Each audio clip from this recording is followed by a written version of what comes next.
live and recording on Kickstarter. What up, JM? I'm multitasking here, trying to do a couple things, and I should have gave myself some more time because, you know, just got off the job and trying to get this popping too. I didn't realize some of the tools I had at my ready.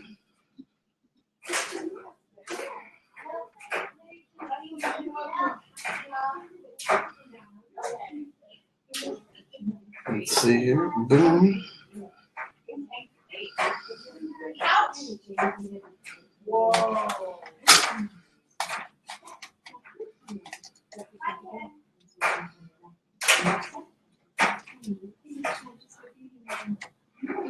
Oh my goodness.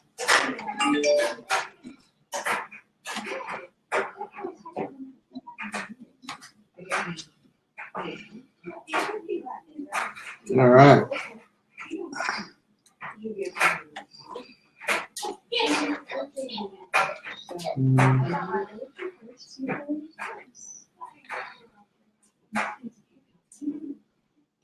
All right. So what's up? We are live on Freestyle Komics. We are live on Short Fuse Media. We are live.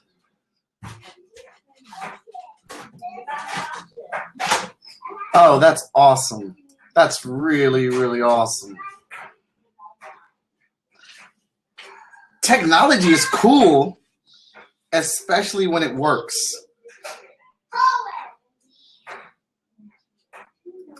We get set up and we're gonna jump into it. We got some stuff going on today, man.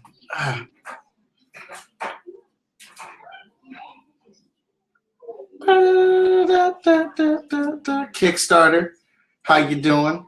How you doing? Gary, Tempest, D Coop. We got two more here.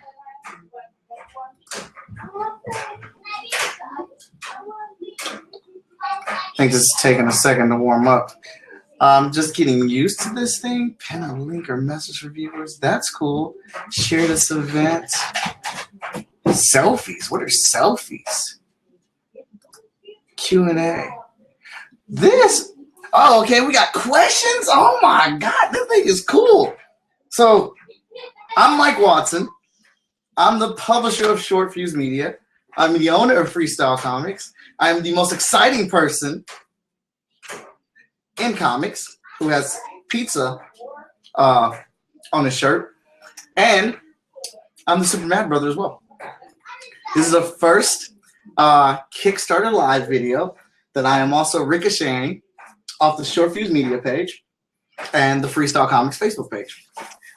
So Freestyle Comic members are getting a treat because I'm working on something special for today's cast. I'll be doing some art over there. I'll pull it up for everybody to see eventually.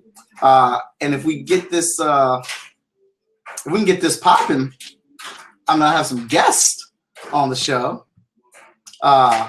This is pretty dang cool.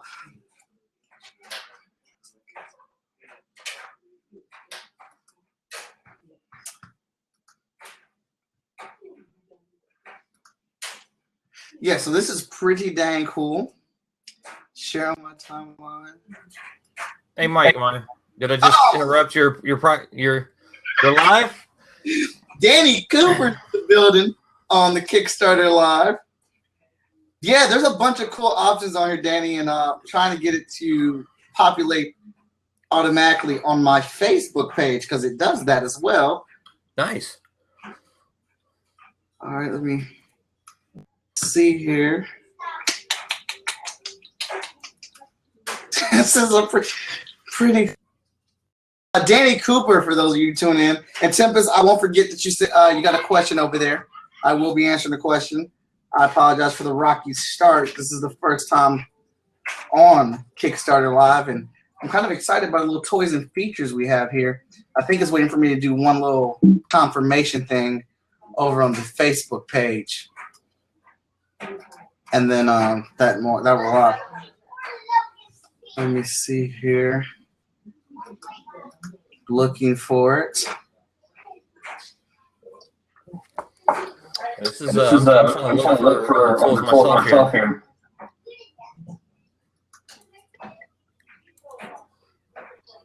I don't see anything going here. See the Short Fuse Media one's popping up. Bam. Jam, I was busy playing Devil's Advocate on Danny Cooper's other thread. Oh, yeah, I saw you was messaging up on that, boy.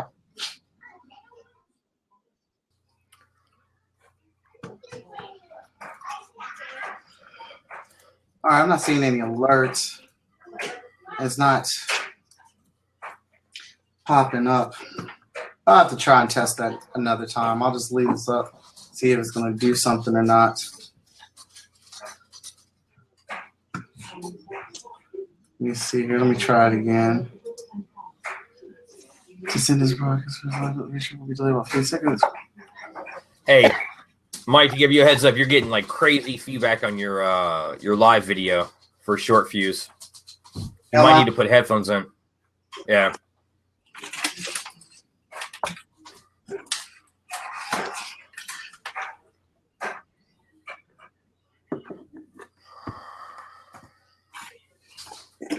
No, that's probably because I have 3 of them going. Only slightly overachieving there. I'm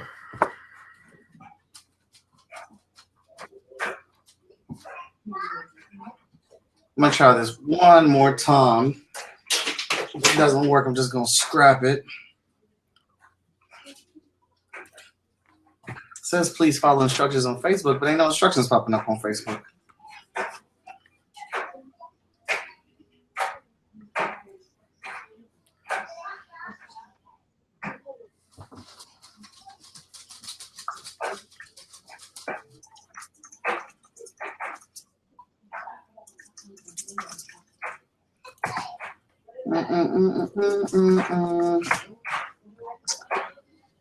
I'm not seeing any instructions, Facebook.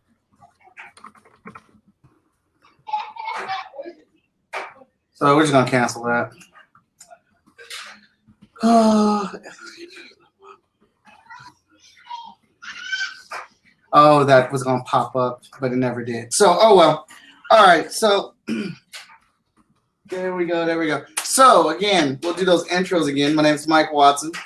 I am the publisher of Fuse and owner of Freestyle Komics, the Superman brother, and the most enthusiastic man in comics, or person. I'm sorry, most enthusiastic person in comics. And joining for this Kickstarter Live video is Danny Cooper, editor-in-chief of Freestyle Komics. What's up, guys? And yeah, so we're on here talking about this Kickstarter. We're less than $500 away. I think we're gonna have another guest come into our chat. She just got off of work, so we're gonna try to do that too. And then you'll see what happens. Invite a co-host, pin comment. So let's see. It says we have 6 people in here. I don't know if they're still watching, but Tempest had a question. I'm gonna show the question to the audience. This is cool. Oh man, Facebook Live need to step up. All right, so here we go. Tempest asks, are any of the members of the team new or are all of them existing characters? Hey, those are a bit of existing characters in the world of Freestyle Comics. They are new to the team of Heroes International. So, but technically, I guess they are new to you because they have not appeared in any other book except for Heroes International #1. And then we got some crossover stuff happening with Cypher in the new issue or whatnot. So I answered your question wrong. They are new. Well, to interject there, Mike, obviously we have Vigilance, who has in issue 1 of Heroes International. She is in issue 1. So if you're familiar with Vigilance from any of the other Freestyle Comics books, Hot Shot or Vigilance, you get to see a little bit of her in Heroes International. So if you're a fan, make sure you pick up issue 1 because you get your Vigilance fix there. Issue 3 that's coming out, you will also be getting some more Vigilance. Mike, you referenced other characters. Ironsmith, we will get to see a little bit of Ironsmith in the Zero event that we're currently working on. So that'll be available in 2019. So you can get more of that character. I think get a better understanding of how she became the character she is, and with the bionic arm that she has today. And I'm a liar because Iron Smith is in Hot Shot number 7. Oh, there you go. I'm a terrible liar. I am sorry for that. What's up, Dwayne? He's joined us on the Short Fuse Media page. Yeah, I'm a complete liar. So Iron Smith is in Hot Shot number 7. Vigilance, as Danny has put in there, is also an existing character. She's on the team. Titan actually has her origin story in the Cypher. Dang, I don't even know my own IPs. That's what happens when you have 6 books you publish. Yeah. Dwayne Welch. All right, so if anybody has any questions, please just pop the questions up. Ask the questions as we go along. We'll answer them. And then we're going to have a good time for a little bit on here. I don't know how long we're going to be on here. Hopefully my other guest gets in here because we're doing something special on the Freestyle Komics Facebook page. Something I know she's looking forward to that we talked about last night. But Heroes International, Danny, what do you think? What are your thoughts on Heroes International, the comic? You know, I like that the first 2 issues we went the route where issue 1 and 2, written by Luke Herr, was they're more one shot. You can read each issue individually and get a better feeling for the universe we're creating at FSK. When you dive into issue 3, it's going to be a new issue that's part of this Kickstarter. Ethan Murphy's taking over helm as the writer, and it's the first part of a 3-part story arc. Now that we've laid the foundation of the characterizations and you get a better idea of how things are going to work, we throw you into a really, really deep story about this team. You know, as our tagline says, this is a superhero team, and unfortunately they suck. So we get to see them grow, and hopefully they'll find their way to not suck as they go through this adventure. But I think it's, you know, if you like superhero teams, if a lot of times Heroes International, the first couple issues were related to, and I can't even remember the run, but I want to say it was one of the Justice League runs or Justice Society runs back in the late 90s, early 2000s that was super popular. So I would definitely say if you're a fan of team books, check that out, and you get to see them grow to be, hopefully eventually you get to see them be a solid team. Hopefully they all survive everything that we're going through right now. Yeah, that was kind of like always my thing with creating the Heroes International team. Like most of the teams that we get from other comics stuff, they're already together. They're formed. They already have established relationships. They know how to be basically the Golden State Warriors of 2018. But how do they get to be the Golden State Warriors of 2018? Like, how do we lead up to that? How did they forge these bonds? You know, one of my things that I never knew, and I probably could just Google it, but I'm lazy, is how did the fastball special get created? Like, how did Wolverine and Colossus come up with that? Did Colossus just grab Wolverine by a shirt one day and just toss him? Or you know, did Wolverine step on Colossus's head to jump up to get somebody, and then they were like, hey, fastball special? You know, if Victor Dandridge was here, he would be able to tell us that, like, immediately, which is, yeah. So we want to create those moments where you see where these characters form their bonds, make these whatever power moves they are. But it's going to be a lot to get there because the way that, like, the Avengers, the X-Men, and the Justice League, the way that they move, they've been working together for a long time, even after they were established, and they just clicked. So it's going to be a minute before we get to the moment where they click, even if there is a moment, really. The plan is that this team does suck because they are all inexperienced heroes, rookies, or brand new. Well, that's what a rookie is. New to the superhero business. They are extra humans who have been cast together by the EHD, which is the extra human department, in response to the disappearance of all of the extra humans on record in an event we like to call the Zero event. And they really wanted to just show the world that, oh, don't worry, we have your safety in hand. We are in control. I know we just lost all these superheroes, but it's okay because here's a new Heroes International team. And they're going to be led by Vigilance, everyone's favorite superhero. She's just as strong as Justice. You know, one of those whole campaign things to try to make the world more comfortable or with what's going on after suffering such a tragic loss.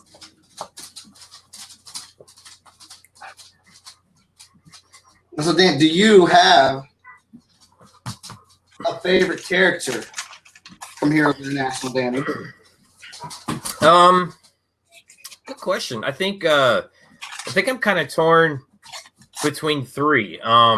Three. I like Ironsmith, and as a parent, I can relate to her frustration towards her team as the reluctant leader of Heroes International.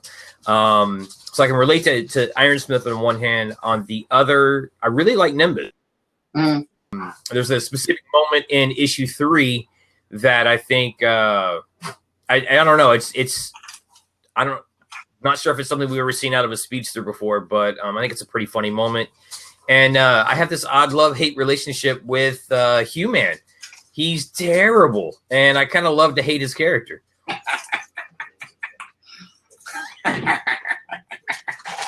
I am a particular fan of Hugh-Man and Titan.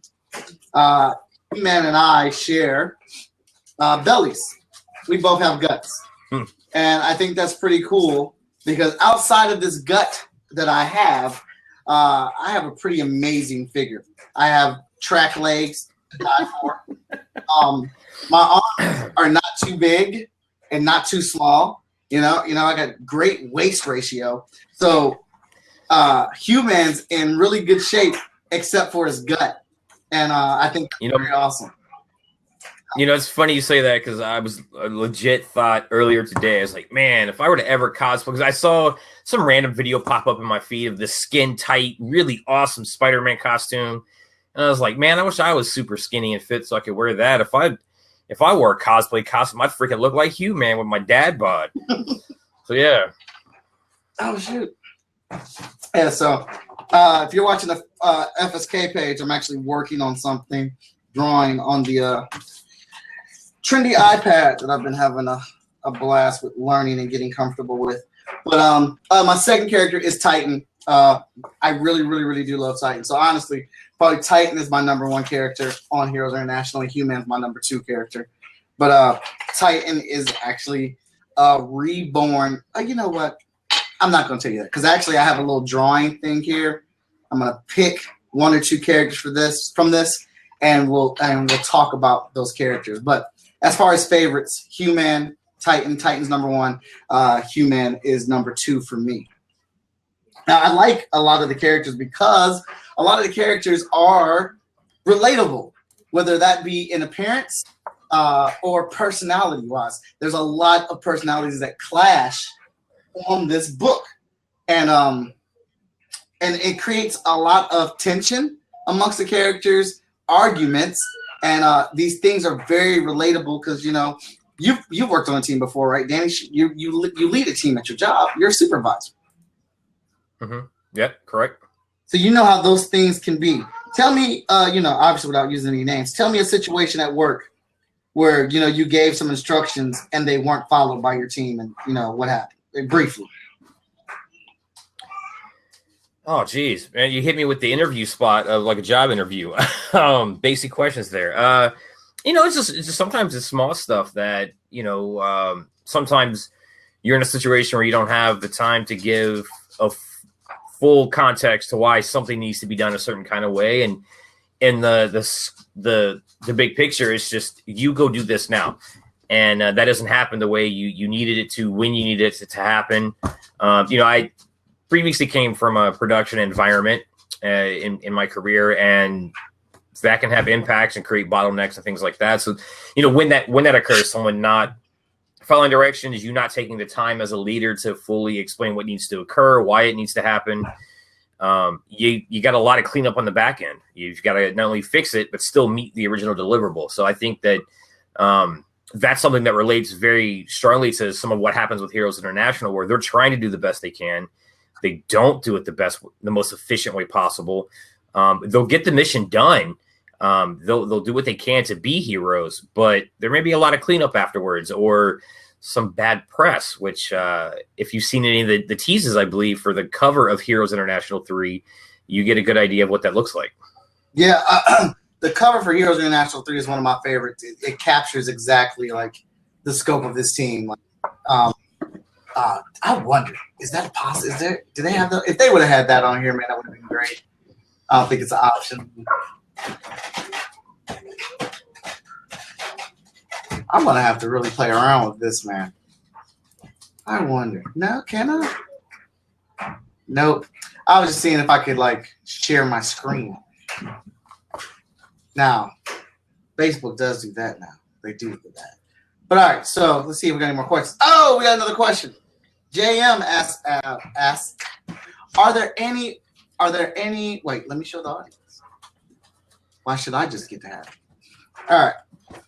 Are there other genres that Short Fuse would like to dip their foot into eventually? If so, what would be the top three?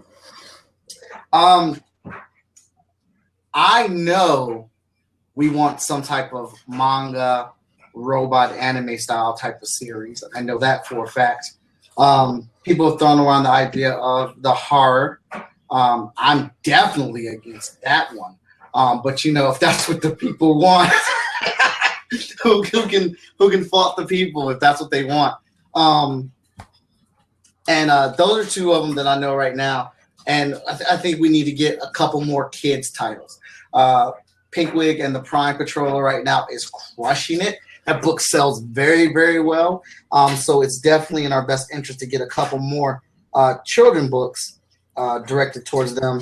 But it's a matter of finding the right one because I just don't want to put one on there that, and a toy fell. So I don't want to I just don't want to put one on there and then, you know, we get no flow from it or anything like that. Pinkwig and the Prime Patroller goes to our, when we take it out to comic book conventions, man, it just flies off the rack. So we know we have an audience for it and they definitely want it. So I'd say we probably want to get a couple more, at least one more fully focused child title.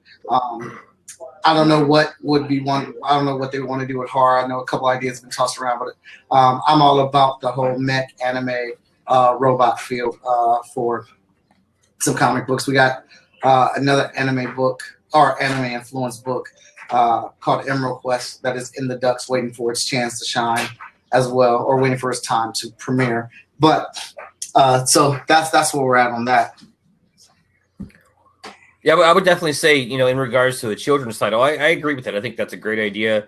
You know, I look at the event, the Creative Control Fest, Mike, that we were at just a few weeks ago. And that was a conversation that, or a question that we received from a lot of parents. And that was the very first thing they asked was, is this something that is good for kids?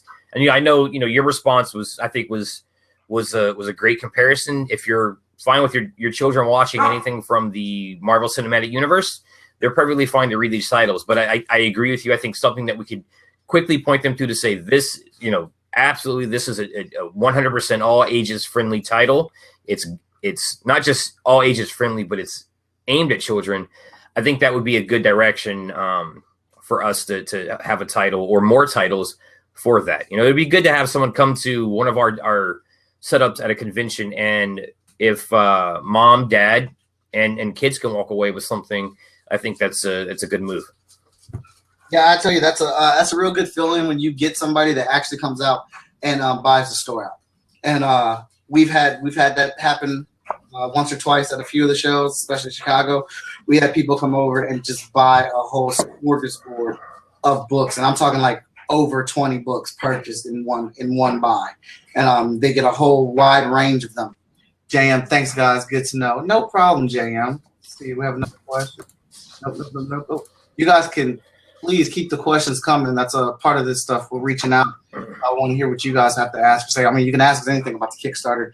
We're pretty open about it. If I got any questions popping up on Short Fuse's live stream, not yet. And I cannot see if oh wait, it looks like I do have some questions over here or something. Oh, we do have a question.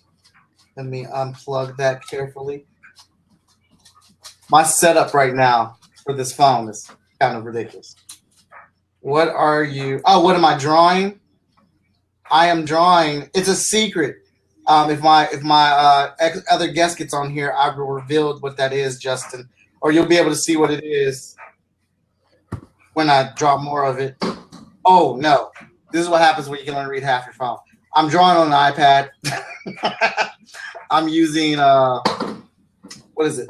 Clip Studio, and I'm using the Apple Pen. What would nothing about Kickstarter? All right, so I'm gonna do a little drawing. Oh no. And we're gonna talk about one of these characters, and it's gonna be a complete surprise. I'm gonna talk about one, and Danny Cooper's gonna talk about one too. I'm gonna pick his. All right. That seems fair, I guess. Let's see here. I can't even unravel it. One of Danny's favorites, Nimbus, is who I pulled out.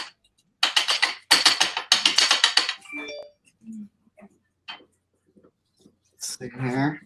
And I pulled out Danny's Iron Smith. You see that? All right. We can't see that. No. Nah. We'll pretend this is Iron Smith. Yeah. All right, so we got Iron Smith and we got Nimbus. Hold on, I think my other guest is messaging. Let's see what's going on here. Like I said, they just got off of work, so they're trying to get home so they can join in with us.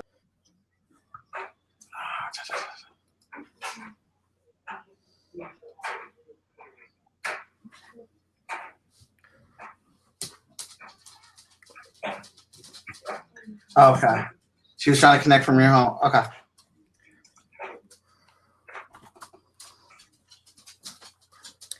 Yeah, this is pretty cool to be able to add invites to the chat. Yeah, that's what I'm saying. Like, now, does this broadcast out through like the Kickstarter website as well? Yeah. That's awesome. Yeah, and you're supposed to be able to simulcast at the same time from Facebook. You click on it and it does it, but nothing ever works all the way right for me when so it is what it is. Where are we at? $2,172 on the Kickstarter. Yep, about 17. If my math is accurate, I think we're about 17% away from hitting our goal. And then we finally get to talk about these stretch goals. And dude, I can't wait to talk about the dang stretch goals. Because we had some good stretch goals last time. We got some really good stretch goals this time. I'm not just saying it. We got some good stretch goals. And I want to get. We're 16.5% away from our goal. 16.5. I'm gonna claim that 0.5%. That's on our side. We've got that already. We need just 16.5 more. I feel it. Man, I hate not reorganize stuff and I don't remember where it is.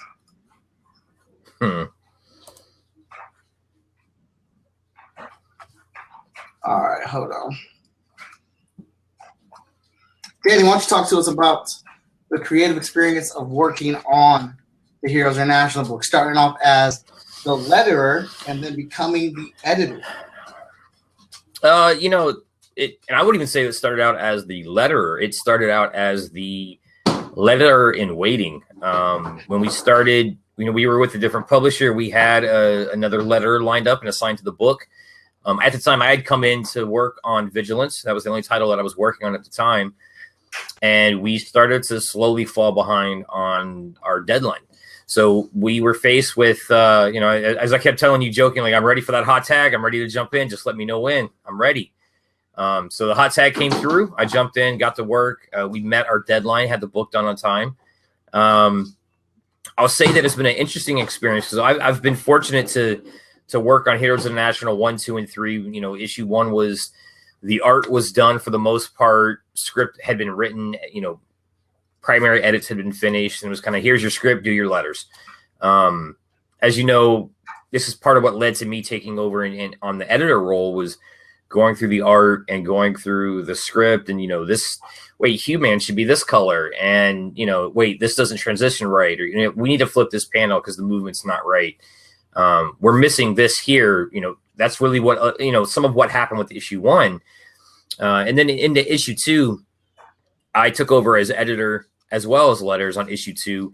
Production had already started. Same thing, as previously, is that the script had been edited, and I should do script was edited. I should do bunny ears there. We went through a good chunk of the art was done at the time. I stepped in, took over as editor, went through and did a very thorough edit on the script. And I think more than anything, it really was just some tweaks on dialogue and interactions, trimming down some of that, so it wasn't as dialogue heavy. And then now with issue 3 being involved from the very start, so I had the pleasure of working on it as Ethan Murphy turned in his script for issue 3, going through, doing what edits needed to be done, talking through those, deciding what we're going to do, and then getting Anna's layouts, going through, doing edits on her layouts, talking through that, and then that moving into the pencil process, inks, colors. Veronica's colors always fantastic on the colors. And then, now at the, the lettering stage and wrapping that up. It's been this issue 3 has been one of the smoothest processes I've experienced working on some of the titles. And, that's a credit to the creative team and being able to be involved at the start. Like I said, we've worked from behind the 8 ball a couple times in the past, but I'm happy to say that where we're at now, everything we're doing is it's the right way. We're I'm doing the best I can as far as edits. I know you're going through doing edits as well, Mike. Veronica always just we go through a rigorous amount of edits, and Veronica still manages to come through and be like, hey, what about this, guys? And it's like, you're awesome. We missed that. Great job. So yeah, I've enjoyed it. I'm gonna put a pin in that. All right. Another question from JM. Toughest character to crack. Toughest character in Heroes International that I think. I got an answer. You got an answer? I got an answer. And if you don't mind, I'll go ahead and jump in there and throw it out there. I'm going to go with Soundbite.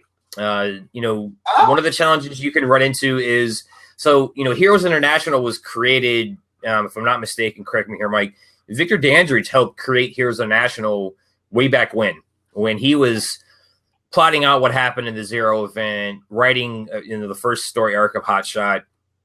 Heroes International came to be out of that. And then we got to the point where, if I'm not mistaken, it went through 2 different writers before issue 1 came to be. So the characters went through tweaks, went through changes. As we went through those first 2 issues, you and I had conversations about what's our overall goal, what do we want to build with Heroes International, because ultimately Heroes plays a much bigger part, because when you look at the Zero event and you find out what happened in that world we're creating, we needed it to be a bigger role. So we go back to when you start changing writers, you get different techniques or styles, opinions, a different approach. So Soundbite has been that character that we've had specific plans of where we were going to take her character. And then now we're kind of we're redefining that into what makes the most sense, not only in the respecting the continuity of what we've already established in just 2 issues, but where we go forward with it and what some of the badass stuff we have Soundbite doing in issue 3. Let's see. I agree with you a little bit on that one, but I think they were all kind of tough. Let me see. Soundbite. Okay, I'll come get you. Go on. Yeah, let's take it back. I'm gonna agree with you. Soundbite was hard. Sorry, Mike. My daughter just came in the room. Oh, you're fine. Soundbite was tough. She was a tough cookie to crack. I love that she's in that uniform. I think Adlib for me, man. So I take it back. I'm an Indian giver. Adlib for me, trying to break her down, because Adlib, her power in specific is she has every single power in the verse, but she only has it for a limited amount of time, and she has to literally ad-lib and figure out how to use that power for the time that she has to have it. So it's like, I think the hardest part on my end, working with everybody, trying to figure out how do we come up with a limit for her, but give her this like rocking power, which is basically an ode to Rogue from the X-Men, but with our own twist on it. So, and Adlib's a pretty cool character too. She's another one that I dig on a lot. It's when you work with these characters, it's kind of hard to pizza on. Oh shoot! Special guest star Moana in the building, everybody.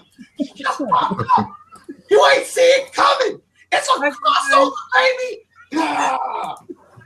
Freaking crossover. What up, Moana? Hello, how are you? How are you doing? I'm good. So sorry I'm late. Traffic was kind of nuts coming home. No. Tempest, I see your question. I'm going to throw it up there next. You are absolutely fine. I'm telling everybody that I had a special guest star. So right now, Moana, just get caught up. We're talking about the Heroes International Kickstarter, answering questions. Me and Danny have to talk about a couple characters that we drew from a hat to go in a little bit of detail on them, and we're answering questions as well. But right now, we're on Kickstarter Live, we're on Short Fuse Media's Facebook Live, and we're on Freestyle Komics Facebook Live. But on the FSK Facebook Live, Moana, I'm working on a little something that you and I discussed the other day. Jump on there. So, Moana, I'm sorry. Let me get the name of your character again. Her name's Callie. K-A-L-I. Kylie. K-A-L-I. Callie. All right. So I'm doing a pinup with her character in Titan. It's a crossover between our Kickstarters. I'm drawing that live right now on the Facebook page for Freestyle Komics. Dope. I'm so excited. Yeah, and I'm drawing it on this pretty iPad.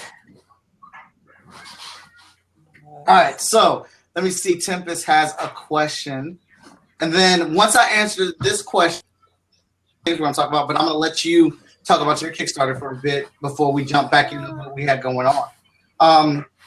Tempest asked, so which comic will we see the original Heroes International team at their best? Also, will both versions of the team be up? Oh, Tempest, such a good question. Tempest, that is such a perfect question. Let me show it to the audience again, because it's how perfect it was. All right, Tempest. You're going. Oh, I'm so excited. Hold on. I gotta put the short fuse on me now. Oh, this is such a great question. You just made my inner geek and my creative so happy by asking that question, Tempest.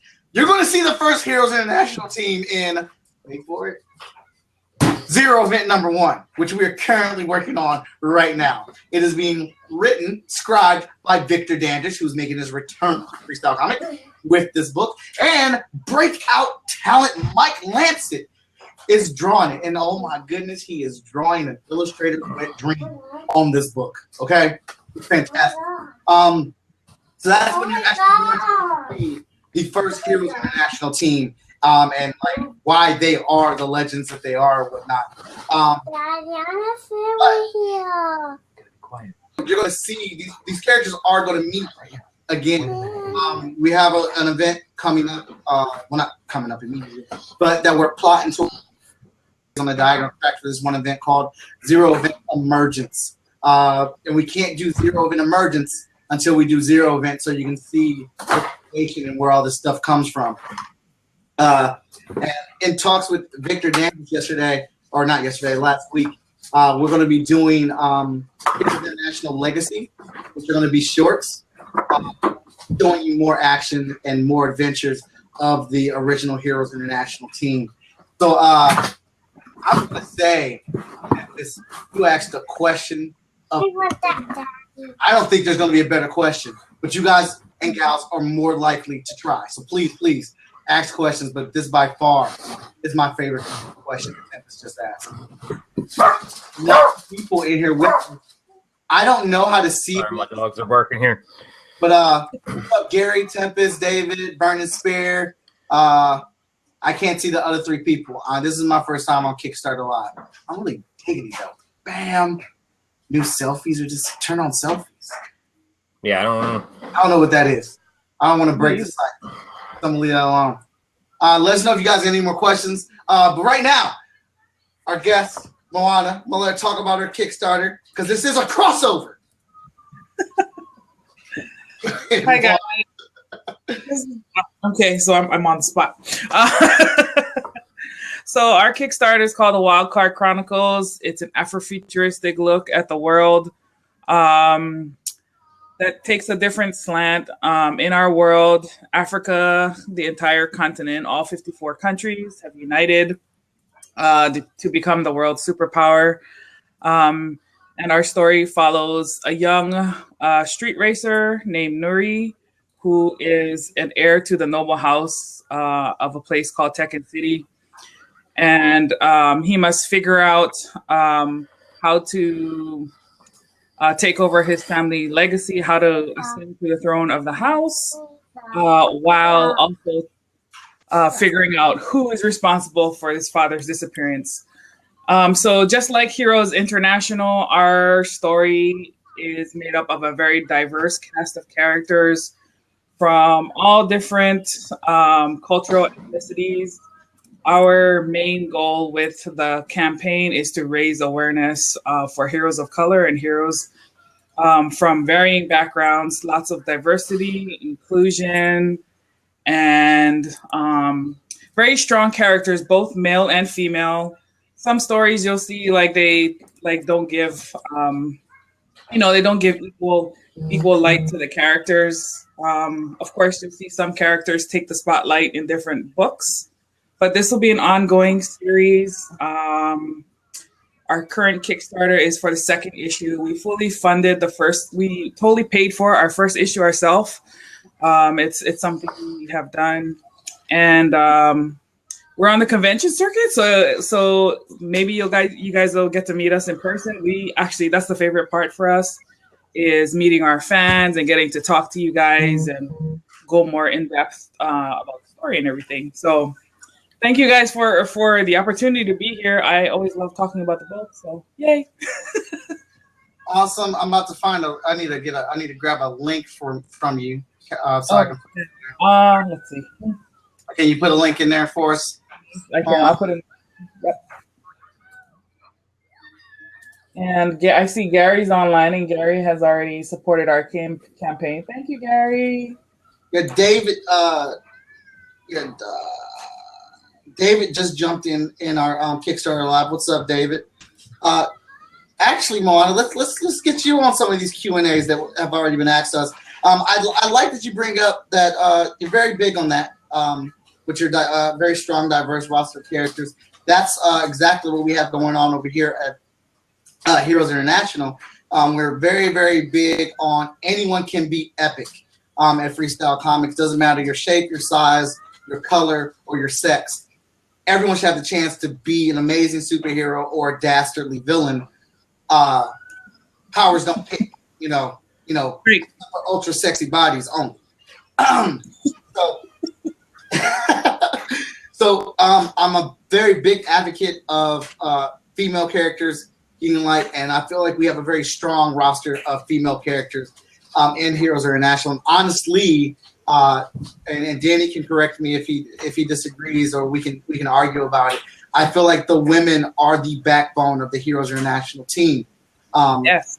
Whether it be from Ironsmith's leadership to trying to lead the team, and the mom figure that chases everyone around and try to get them together. Vigilance being the big bad superhero who can come in and clean up and save all of their rear ends in a minute. Like, it takes them forever to do something, but Vigilance can swoop in there and get it done in 2 minutes and clean up everything to Titan going to become the heart of the team. Adlib is almost the viewer. These experiences with her of trying to get a handle on her powers and really trying to grasp coming into superhero maturity. And so, JM, I see I got a question from you, and David, I got a question from you. I'm gonna let Moana answer a couple of these questions, and we'll jump to those new ones, and then we'll all do a round robin on these questions. This Kickstarter Live is awesome. I love it. Moana, The first question was, are any of the members of your team new, or are all of them existing characters? So let's see. Well, they're all new to most people who are on here because we're only in issue 2. So most of our characters, let's see, 8 mains that came in on issue 1. In issue 2, there will be 4 additional characters that will blast onto the scene. Actually, maybe 5. And ours it's very similar to yours. Our main character is a male, is young Nuri. He's the eldest son. But just like Heroes International, there are a wide variety of strong female characters. John, who's our writer, he's always like, well, you gotta have a lot of strong women around you because they're the ones who get things done. Like it's kind of like the lion pack mentality. You have all the females who goes out hunting, bringing home the food, but when shit goes down, like the alpha comes out to protect the pride. So it's kind of like how you'll see the cast kind of develop in the wild card. And I like that a lot. Okay. Alrighty. Let's get you one more. Oh, I think this will be a good one for you. Which one of the characters was the toughest to crack, Moana? Toughest to crack. Ooh, that's a good question because they all have kind of very interesting backstories. Of course, like I'm not the writer, so like John would probably be better to answer the question as far as the toughest to crack. But I'll say I'm actually going to say Callie because Callie is not somebody. She doesn't wear her heart on her sleeve. You know what I'm saying? So it's kind of unless she's comfortable with you. She is somebody who can tend to be guarded. I'll say that. That's so funny because I'm drawing Callie now. That's awesome. I can't wait. Sketching her out right now. All right, so in a couple things. We're starting to get some more questions. JM is back on the board. What are some of the cultures that will be featured specifically, like some that aren't usual? So Nimbus is Indian. Adlib is Chinese, but she's from Canada. Iron Smith is Irish. Craig is African American. I just had a whole list of characters here. Vigilance is an alien. Titan's a good old American girl. Who am I missing, Danny? You got Spyware. Did you hit Spyware? So Spyware, African American. Tempest. Do the man fashion. Am I making up characters here? I'm making up characters.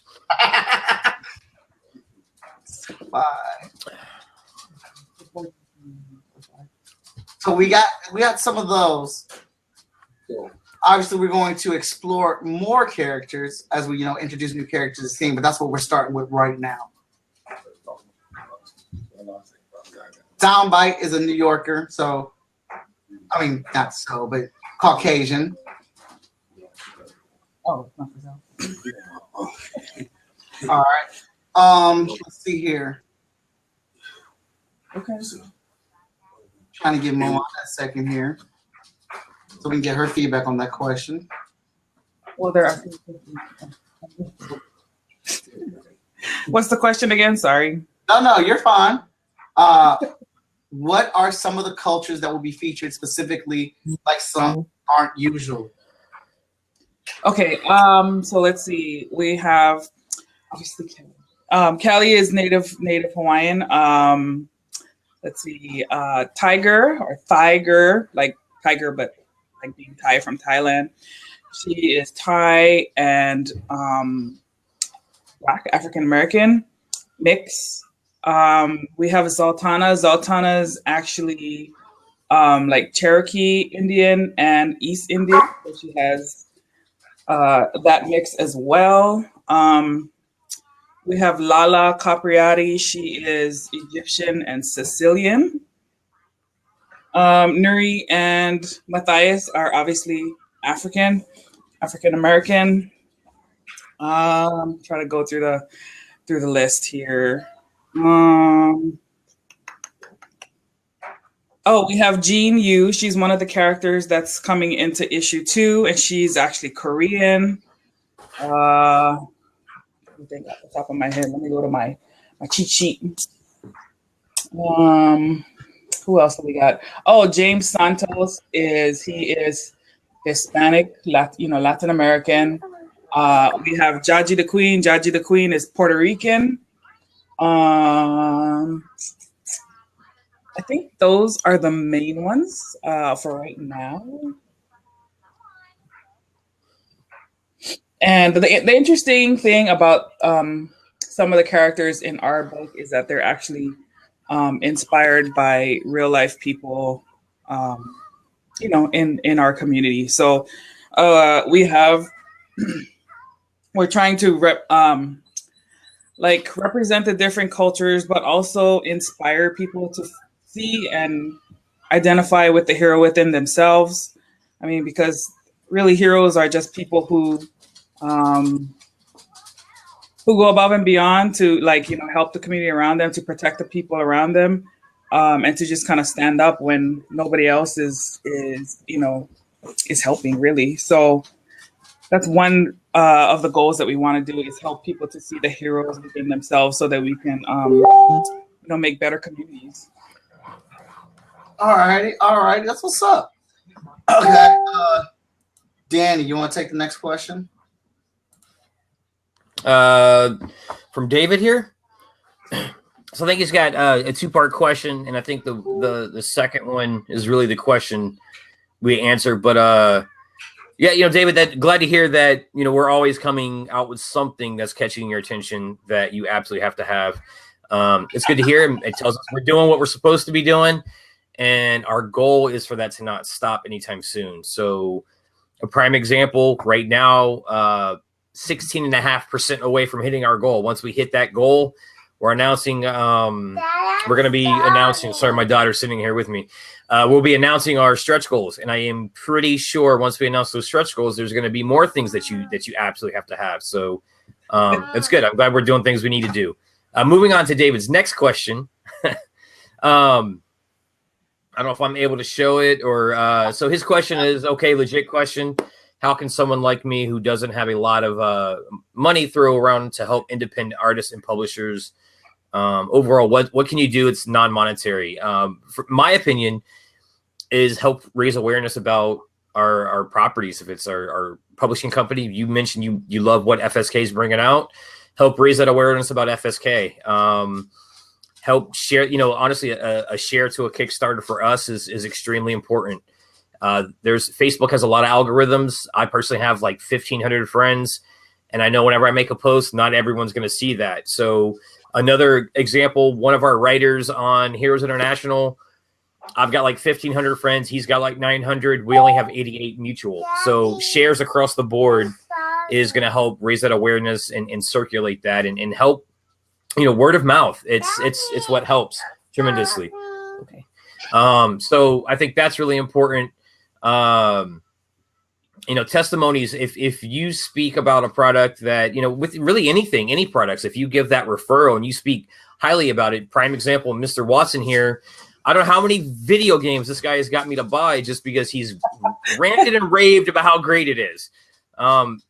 Word of mouth, and, so help us raise that awareness. And we appreciate that greatly.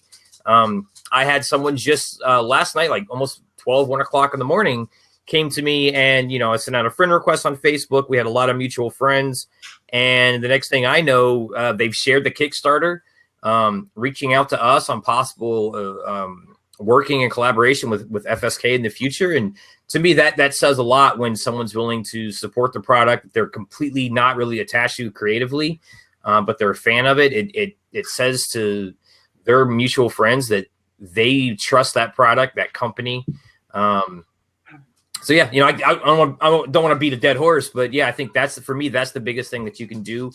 For, you know, a follow-up to that is for anyone that wants to support a Kickstarter, but they're, you know, I definitely understand. I've mentioned this before. We are in the app generation where our people are used to instant gratification. And I mean, prime example, I said it earlier in a chat that I have, is that you can get Amazon same-day pickup now. You know, Amazon Prime 2-day delivery is not fast enough. Now you can go pick it up at a center. So we're definitely where we need quick turnaround on things. So I think that there's a couple options there of supporting. There's always the option of supporting digitally. You know, Short Fuse sells all of their digital books for $2 each. So that's an option. If you look at the Specific Heroes International Kickstarter, we have one where we actually have, it's our $10 tier, 6 titles for $10. You know, that's, bless you, darling. Sorry, my daughter's sitting here. That's a discount, you know, compared to if you were to buy those books, it's going to be $12 plus tax. You can get it through the Kickstarter for only $10. So there's always those options to look at some of the smaller tier. Those are monetary. So I guess to recap, one, just help share, support, raise awareness. Give us a referral to your friends, to the people that you know like comics. And then for those that can support monetarily, but they don't want to throw $30, $40, $50 at a Kickstarter, look for those smaller tiers. And outside of a Kickstarter, check out the stores online and see what we have. Like I said, we have really great deals for digital comics. And can I add one more thing to that? Go ahead. Mm-hmm. I think one thing that would also help indie creators is if you start going into your comic shops and ask for our properties. Because I think that once you show that the demand is there, then they'll be more likely to reach out, especially if it's, you know, on a consistent basis, to reach out to the creators of those titles and see how they can go about getting the books in there. Because, I mean, Diamond Distribution has the lockdown, but it doesn't mean that a small local comic shop can't work with somebody, especially if the creators happen to be in the same area where they are. Yeah, I'm gonna tag team on both of those comments. I absolutely agree with Moana. Every time someone buys a book at a comic book convention from me, I always say, if you guys enjoy the book, go to your local comic book shop, go wherever you have your pool, and have them order the books and say, hey, I want to add Hot Shot to your pull list. I want to add Vigilance to the pull list. And we will gladly ship the books out to them. They can contact us, and we'll work out how to get the books in the store. So if people go to their comic book shops and request it, they will do it. Because at the end of the day, and that's something that I had to learn, is that it's not the comic book shop's job to sell my book. It is my job to sell my book. It's my job to create the awareness and want and desire for my book at their store. So if we're sending in people and they're like, let me get Burning Spirit, let me get Hot Shot, let me get this, then they're going to get the books in their store because they want to make that money. Right. So great point. And I can't champion enough what Danny has said about sharing. We have, and so this is funny because Danny's a supervisor at where he works at right now, and I used to be a supervisor at my old job before I just dove all in. And right now we're literally having training sessions on how to share effectively, how to avoid lazy shares, raising awareness about your brand and your IP, hitting more than one social media, finding like-minded groups of individuals on social media to share these things in. So shares are appreciated because it's your circle. And the term when we say lazy shares, although all shares are appreciated, don't get me wrong.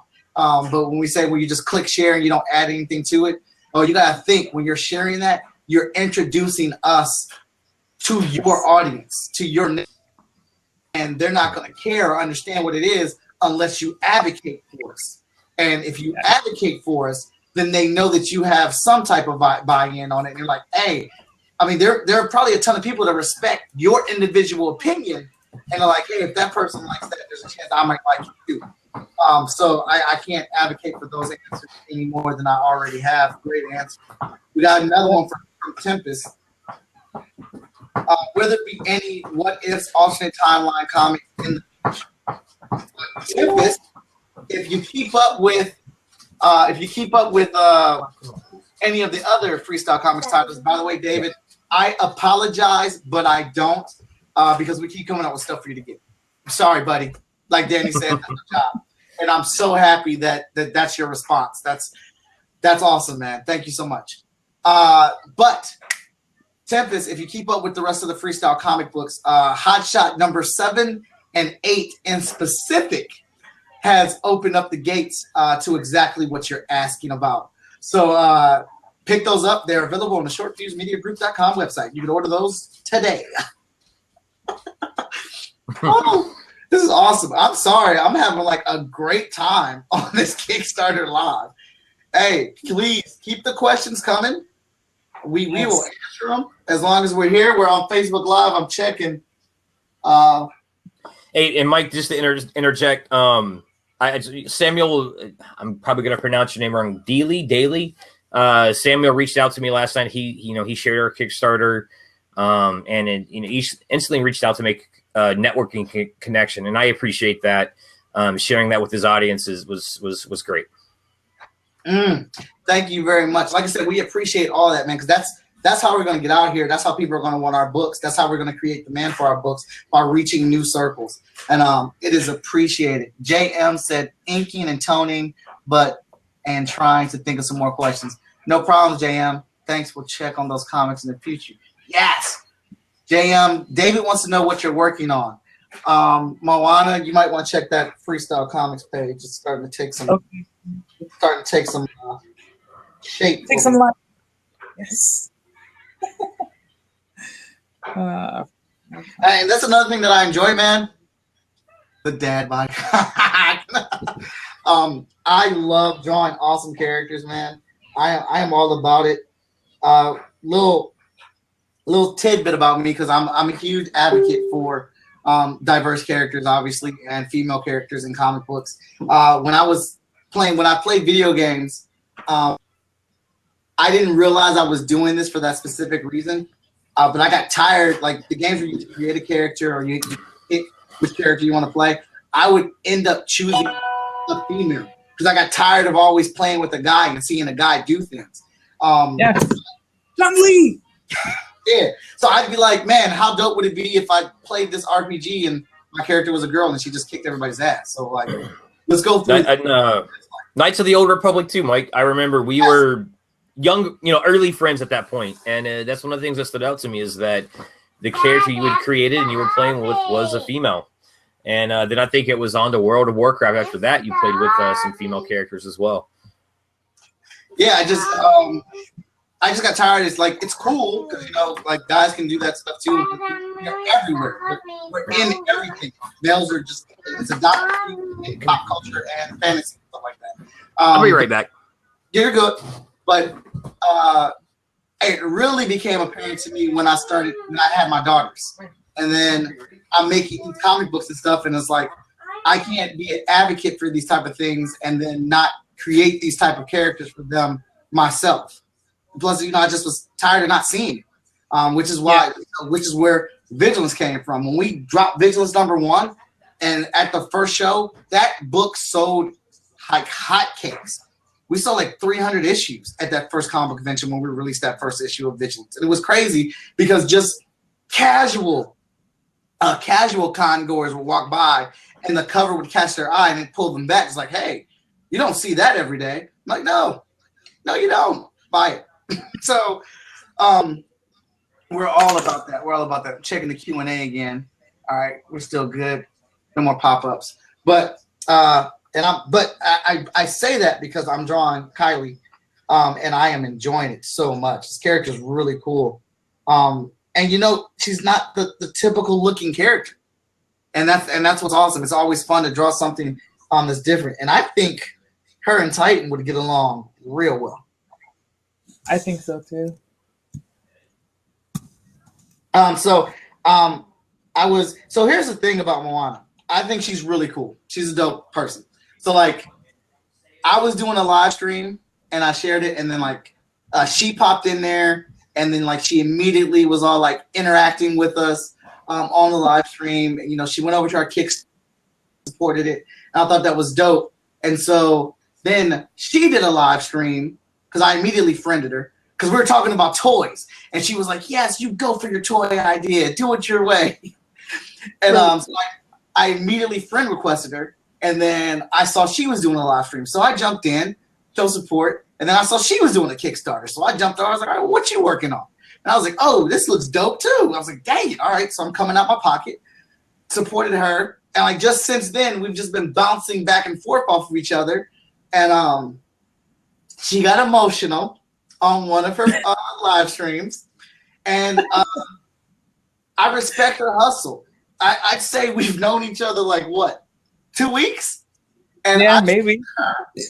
I've seen her already at 2 big comic book conventions, Baltimore and then at New York.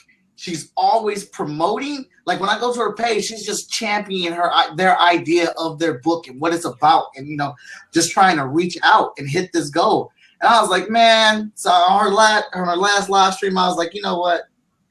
You know, I've already backed her. So with the bit that I can help out with, I'm like, but you know what else I can do? I can give a pin up to her, and she can do whatever she wants with it on her Kickstarter. So that's what I'm drawing on the Freestyle Komics page right now. You're so awesome. I appreciate you. Let me know if there's anything I can do to help you. I mean, I'm definitely sharing and all that stuff too, but I can't draw, so don't ask me to draw. But if there's something else I can do to help, let me know. I will. But this character is really cool to draw, and I'm actually enjoying this team up. So, do you have any ideas what you want to use it for on your Kickstarter? I'm thinking like maybe a stretch after we fund the goal. Cool. So you heard that. He's thinking about using this as a stretch goal. But I am having a good time drawing. Also, Pretty. Join the freaking iPad, man. Woo! That's next level. Danny, why don't you tell me about this digital stuff? Huh? What? What? Inking digitally? What? No. You inking Hotshot? No. Oh, digitally.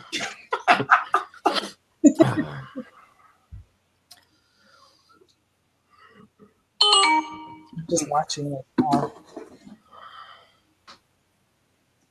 It looks like my computer's working a little overtime. Let's see here. All right, so let's see. Screenshot it. I think my computer's running a little slow. Some of my screens are frozen. I can't get back. But the video's still going. Yeah, it is. It's weird. Yeah. Yeah. Your audio is working too. Mm-hmm. Computer's trying to hold on for me. But yeah, so what else do you guys want to know? Hit us up with some more questions. We still got 10 people in here watching. It looks like somebody else just jumped in.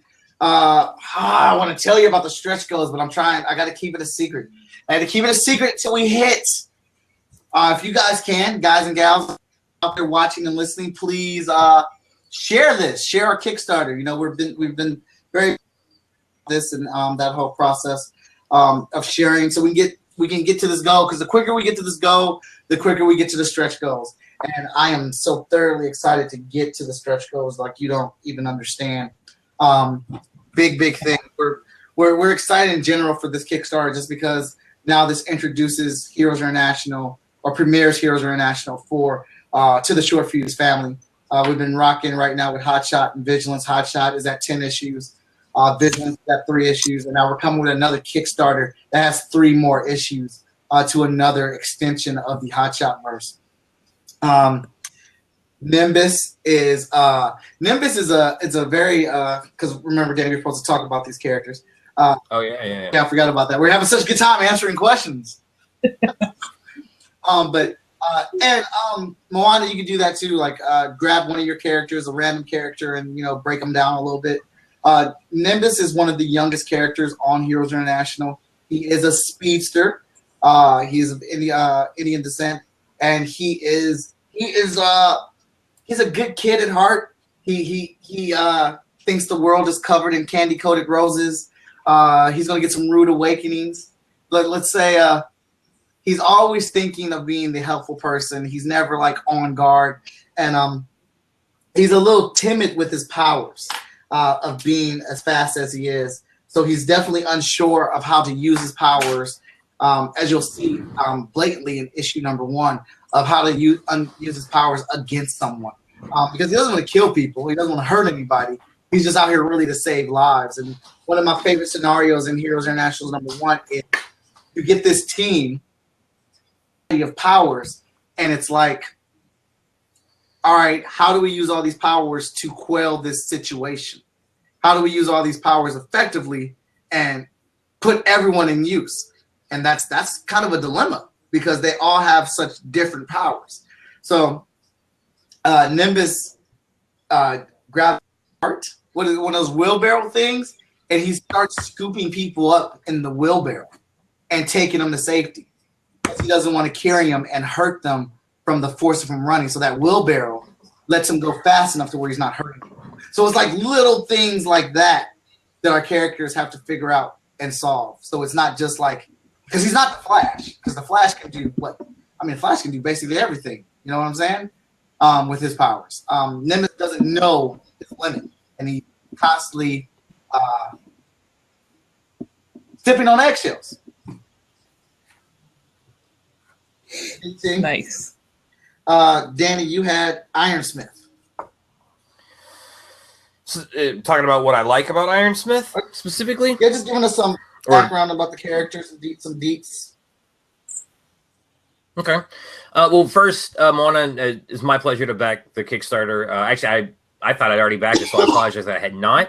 Guys, again, in the chat there, we have the link to their Kickstarter, so definitely check that out. For Ironsmith, I mentioned it earlier. She is the reluctant leader. She has as you could say, the most experience of the current Heroes International team, but she definitely does not want to be that leader. And it shows through. Her frustration comes through. But I think it's one of those diamond in the rough. It's there.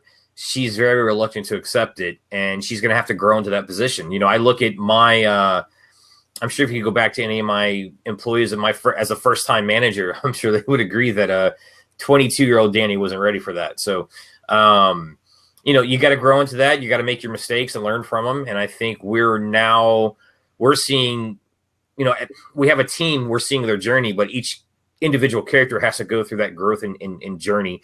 It's a really big part of what issue 3 is about.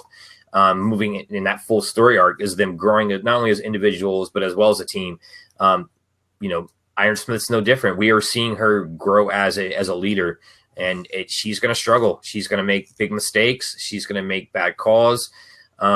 She is more than anything second guessing herself in this role because she's so reluctant to actually have to do it. But they need her, and they need somebody with the experience she has, and we'll see that play out.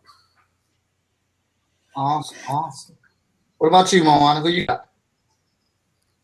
Well, I just wanted to talk about what Danny just said is about the reluctant leader. It's funny because those people who are usually reluctant to leadership didn't make the best one.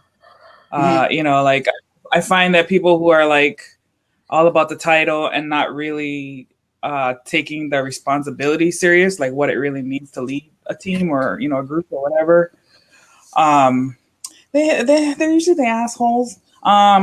But the ones who have like the good qualities to actually are those reluctant ones, and they just have to find a way to just kind of learn along the way, because nobody, as much as sometimes we think that everybody has their shit together, you know, we're all human, right? We don't always have it together, and good leaders know when to lead and when to fall back sometimes.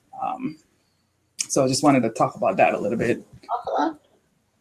Let's see. I will talk about Jintara because I shared her on Facebook, I think 2 days ago, and a lot of people have been liking her her background story. So I'll talk about Jintara. She's the offspring of a Native Thai mother and a U.S. military Black father. She spent her younger years living in Thailand and Japan. And her family bloodline and lineage on her mother's side traces back to a small village in southern Thailand. Legend has it that the families of that village formed the infamous Tagada clan, who are a subdivision of the Yakuza ancient order of assassins. She's basically an assassin on the low. Due to her mixed bloodline, Jintara suffered horrible ridicule from her pure Thai family members, as well as her arrogant Japanese counterparts. And so she's somebody who, because of what she's been through, she trains just that much harder, in the dark arts of the assassin order. And doing her ritual rites tournament at the age of 16, she simultaneously bested 3 of her classmates, even ending up killing one in self-defense. So because of this, Jintara becomes the outcast and she's banished from the Assassin's Order. And then fearing for her life, her parents leave Thailand, leave Southeast Asia, and return to the United States, where she comes under the care of Mempatire Montes, who is the father of Nuri, who is our protagonist. So that's how she ends up in Tekken City, and we find out more about her in the story. I dropped a link there in the chat to your post, Moana. Thank you. Of Jintara. No problem. Right, my options and stuff is still frozen up. Did anybody else ask any? JM followed up with another question. Let me pull that up here. And wants to know, who do I talk to about doing a pinup for short fuse book? So you guys are hyping it too much, and he's wanting to jump in too. So I think that's I'll say that's an offline conversation, Mike, we'll have with JM, and I'm sure we can figure something out for sure. Yeah, without a shadow of a doubt. Yeah, no doubt. So we talked about characters. We've talked about heroes. We've talked about Moana's Kickstarter. We answered several questions. Moana, you should probably go check out the Freestyle Komics page. Okay, going now. I'm like jumping all over the place. I got it rendered out right there. Oh, that's dope. Awesome. I love it. Let's see. So Heroes International has been one heck of a journey getting the book to where we want to get it. So there are some things that we changed in issue 3 from issue 2. So the book starts off just to get you guys in there and get you excited about it. The first 2 issues are one-shots. First issue kind of establishes a team, who they are. You get to know what the roles and everybody is, and the team as a whole. Second issue, we go from 0 to 60. It's an awesome one-shot story, and it adds some hidden lore to the Freestyle Komics verse, which I was very, very excited about, that we're adding that element got added into it. And then the third issue, we bring it back down, and now we say that, all right, we need to get the team focused. We need to give them a direction because they don't have a direction. And so we need to start building that, building that direction for them, and that giving them a goal. And it's kind of funny because I just realized it, is that Vigilance, Hotshot, and Heroes International go on the same story beats. The first 2 issues throw you in there, and then the third issue gets you organized. Like, I just literally realized that.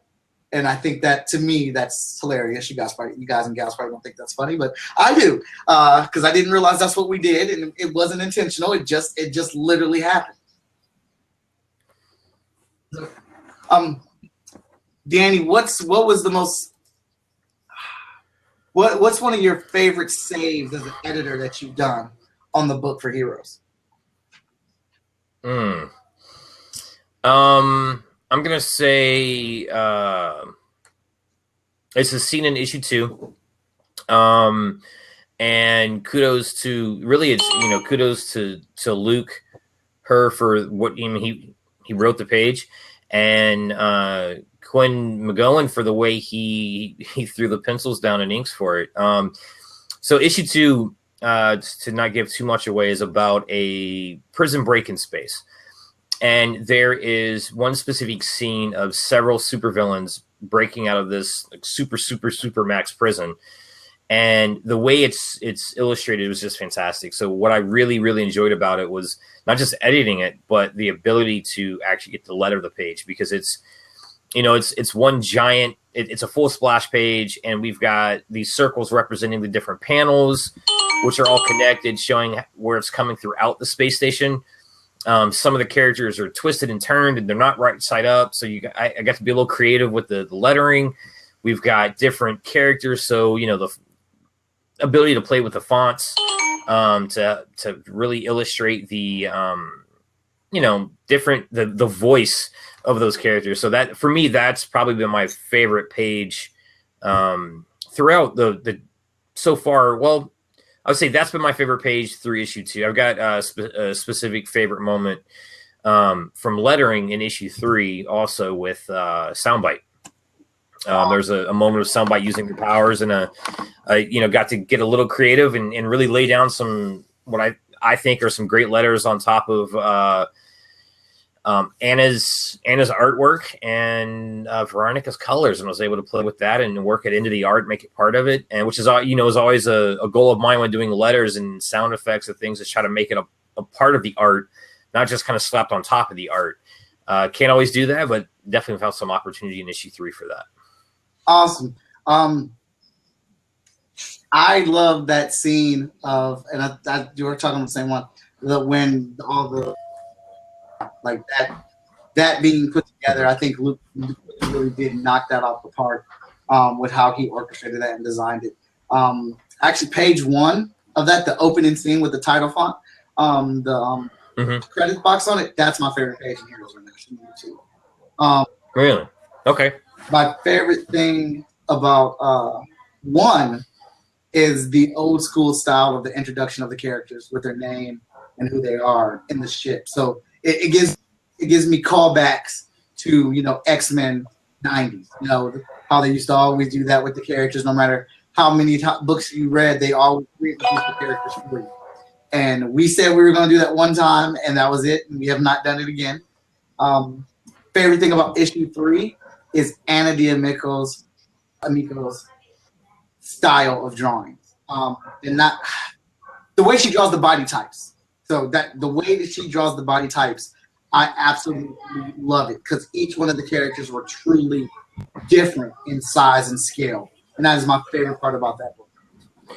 And I think that you definitely get, we had 2 covers that Anna's done that we've used, and I think that you definitely get that in my personal favorite cover, the one where they're reading the newspaper. You can see just all of them standing together, the different body types that they all have. Mm-hmm.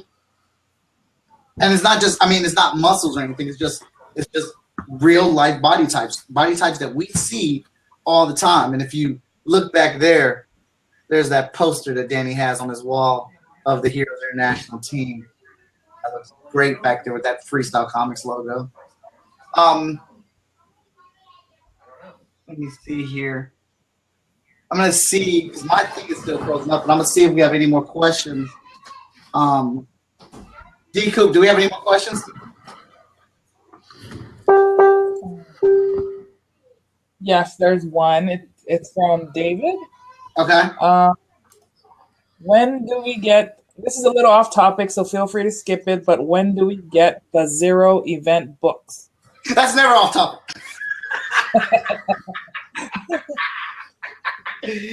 All right.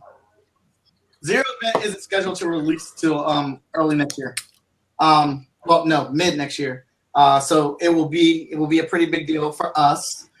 We understand that it may not be as big deal for everybody else, just because people won't know what it is. But believe me, you will understand how big of a deal it is when I start promoting that book. But it will be out next year. Mike Lancet Vic's already finished the first issue. Vic's working on the second issue now. It's going to be a limited series. It's going to be 3 issues. And the way Mike Lancet is drawing, he will be done with the pencils probably in a month. He'll be done with the pencils the way he's going.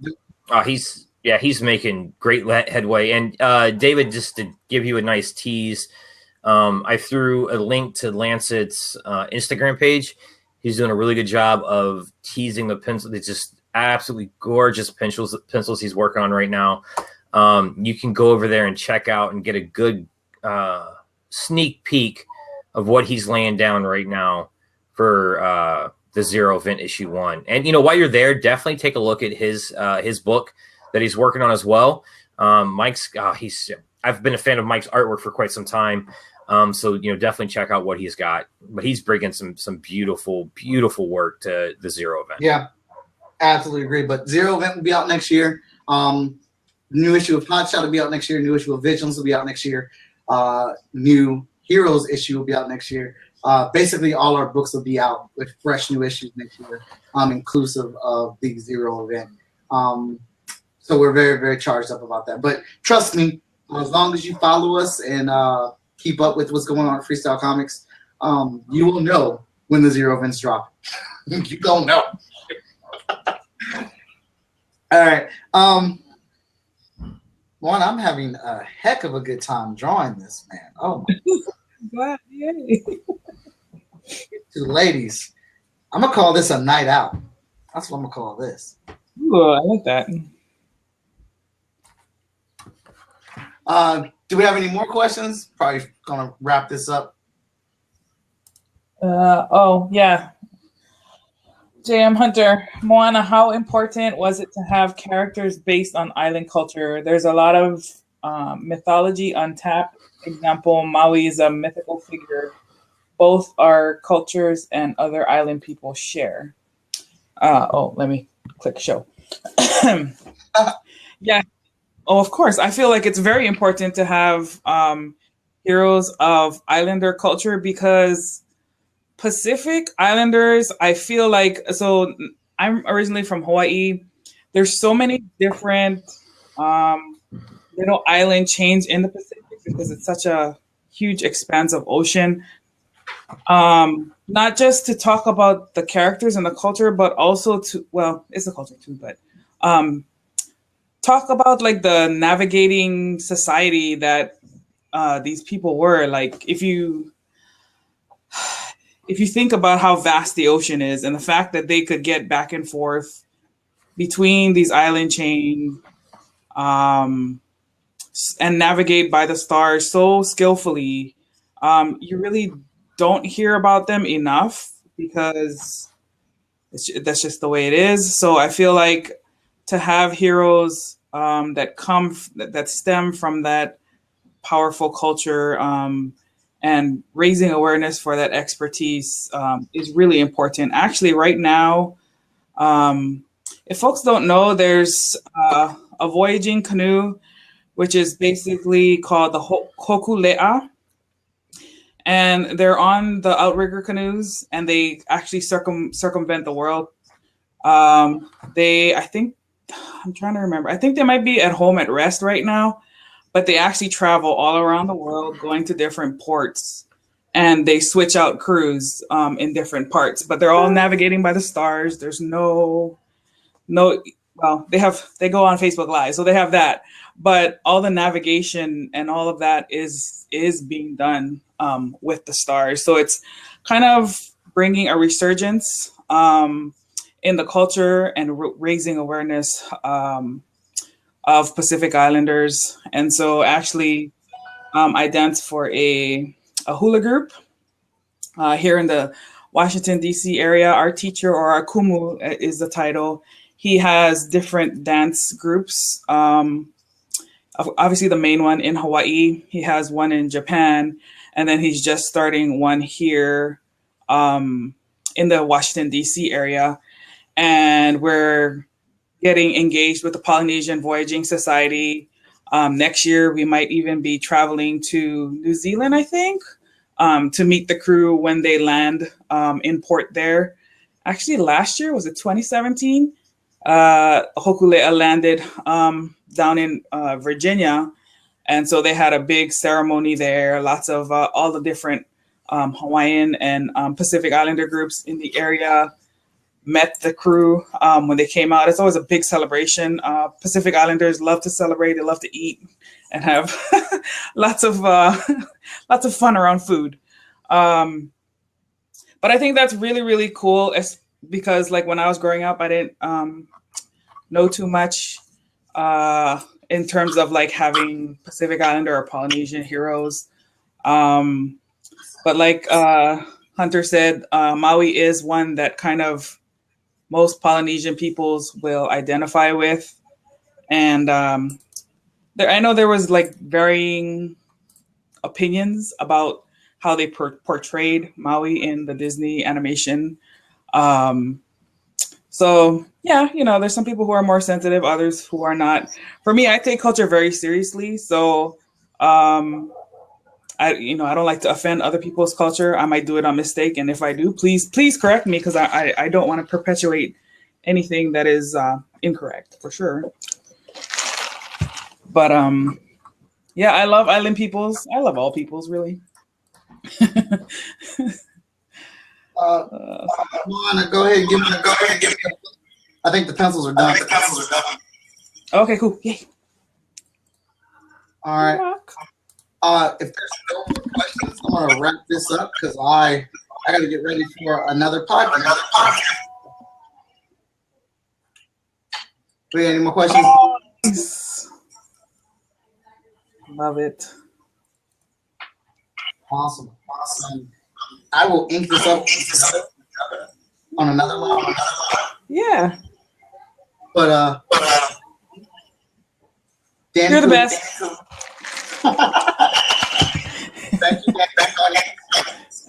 Thank you, Moana, for joining us. I'm gonna wrap this one up. And we will probably do this again next week at the same time, same bat channel, because this was awesome. I enjoyed it severely. All right, so see here. My button's still not working.